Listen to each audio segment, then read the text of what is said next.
ମୋ ନାଁ ରଶ୍ମିରଞ୍ଜନ ମିଶ୍ର। ମୁଁ ଏଇ ମନ୍ଦିରର 7 ବର୍ଷ ହେଲା ପୂଜକ ଅଛି। କଣ କହିବେ କେମିତି କଣ ହେଲା କଣ ବର୍ଷା ଚାଲିଥିଲା, ଜୋର ବର୍ଷା ପବନ ଜୋର ଚାଲିଥିଲା। 3:30 ପାଖାପାଖି ହେବ। ଗୋଟେ ହାଲକା ଗୋଟେ ଘଡ଼ଘଡ଼ି ଗୋଟେ ମାରିଥିଲା, ମାରିଲା ପରେ କିଛି ବି ସେମିତି କିଛି ପ୍ରଭାବ କିଛି ପଡ଼ିନଥିଲା।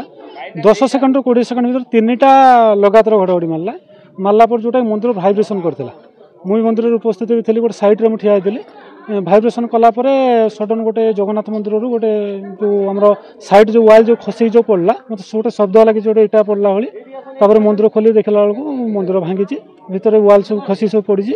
ଆଉ ଶିବଙ୍କର ଶକ୍ତିଟା ଭାଙ୍ଗିଯାଇଛି, ଭାଇବ୍ରେସନ୍ ହେଇଛି ଯେତେବେଳେ ଶିବଙ୍କର ଶକ୍ତିଟା ଭାଙ୍ଗିଛି।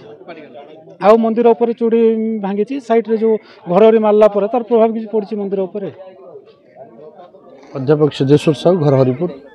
କଣ କହିବେ କେମିତି କଣ ଆଜି ମନ୍ଦିର? ଆମେ ହଠାତ୍ ଶୁଣିବା ପାଇଁ ପାଇଲୁ ଯେ ବଜ୍ରାଘାତରେ ପ୍ରଭୁଙ୍କର ମନ୍ଦିରର ଆଂଶିକ କ୍ଷତି ହେଇଛି। ଆମେ ସମସ୍ତ ଗ୍ରାମବାସୀମାନେ ଏଠି ପହଞ୍ଚି ଅତ୍ୟନ୍ତ ମର୍ମାହତ।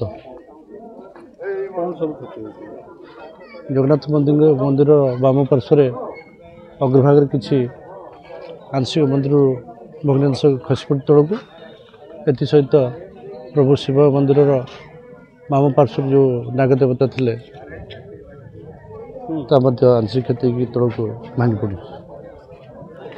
ସୁରେନ୍ଦ୍ର ପ୍ରସାଦ ବାରିକ। କଣ ହେଇଛି କହିଲେ?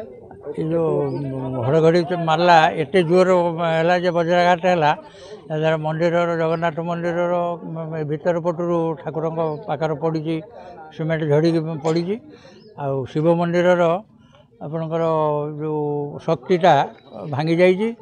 ଆଉ ଇନଭର୍ଟର ଏ ତ ସବୁ ଇଲେକ୍ଟ୍ରିକ୍ ଜିନିଷ ସବୁ ପୋଡ଼ିପାଡ଼ି ଯାଇଛି, ଆଉ ଛିନଛତ୍ର ହେଇକି ସବୁ ପଡ଼ିଛି ଆଉ।